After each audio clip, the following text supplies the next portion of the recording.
ਅਸਲਾਮੁਅਲੈकुम। ਇੱਕ ਜਾਪਾਨੀ ਪ੍ਰੋਫੈਸਰ ਨੂੰ ਸਿੱਖ ਧਰਮ ਦੇ ਨਾਲ ਪਿਆਰ ਹੋ ਗਿਆ।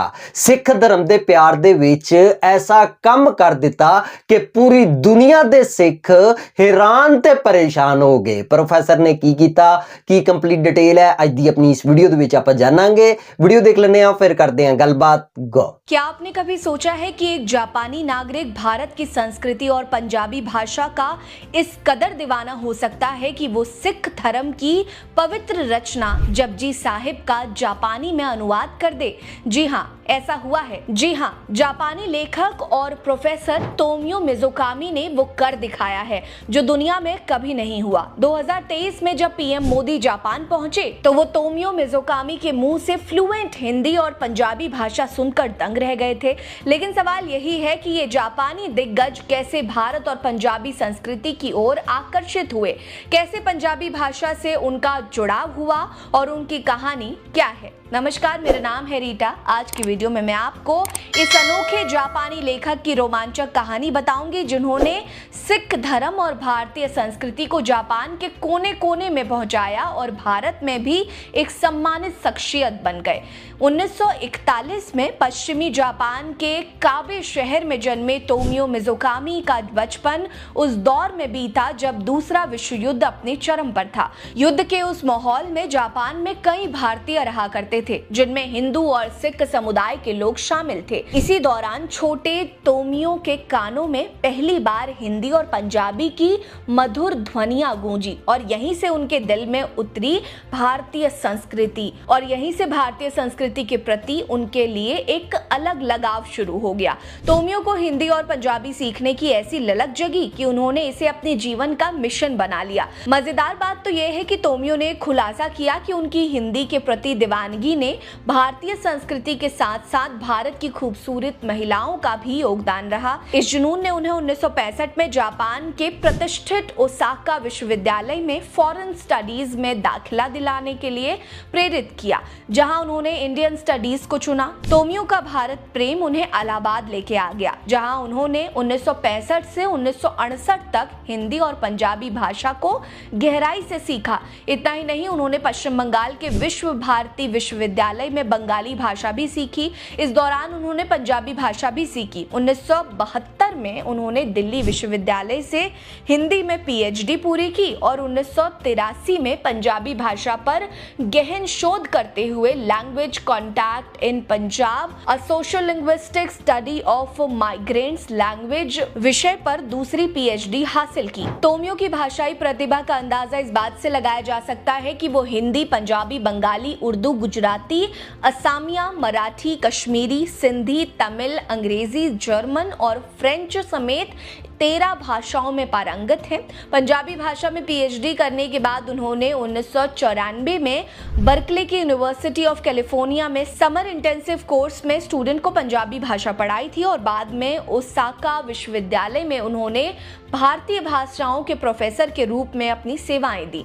तोमियो ने हिंदी और सिख ग्रंथों का गहन अध्ययन किया, लेकिन गुरु नानक देव जी की रचना जपजी साहिब ने उन्हें सबसे ज्यादा प्रभावित किया। इस पवित्र रचना की गहराई और आध्यात्मिकता ने उन्हें इतना आकर्षित किया कि उन्होंने तय किया कि वो इस पर और ज्यादा शोध करेंगे और इसका जापानी अनुवाद करेंगे। तोमियो जापान के पहले पंजाबी जापानी शोधकर्ता हैं। उन्होंने जपजी साहिब का जापानी भाषा में अनुवाद किया ताकि जापान के लोगों को भी सिख धर्म की महानता और उनकी प्रार्थनाओं के महत्व को करीब से जानने और समझने का मौका मिल सके।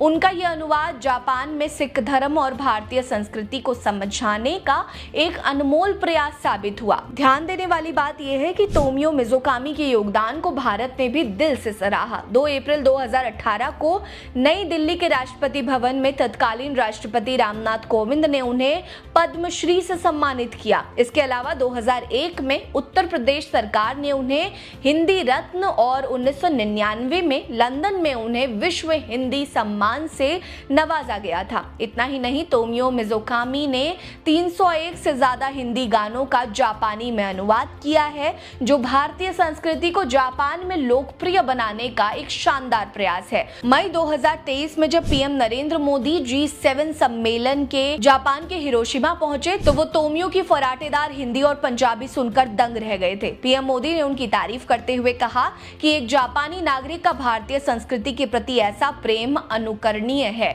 तोमियो का कहना है कि वो पीएम मोदी की हिंदी शैली और पंडित जवाहरलाल नेहरू के विचारों से बहुत प्रभावित हैं।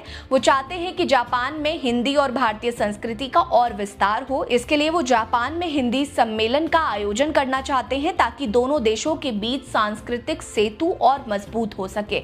आपको बता दें कि तोमियो मिज़ुकामी की कहानी किसी सिनेमाई कहानी से कम नहीं है। एक जापानी नागरिक ने भारत की आत्मा को समझा, भारत की भाषाओं को अपनाया और सिख धर्म की शिक्षाओं को जापान तक पहुंचाया। उनके इस योगदान के लिए भारत हमेशा उनका आभारी रहेगा। 84 साल की उम्र में तोमियो आज भी पूरी दुनिया को अपने विचारों से प्रेरित कर रहे हैं। तोमियो मिज़ुकामी पर आपकी क्या राय है, हमें कमेंट सेक्शन में जरूर बताएं।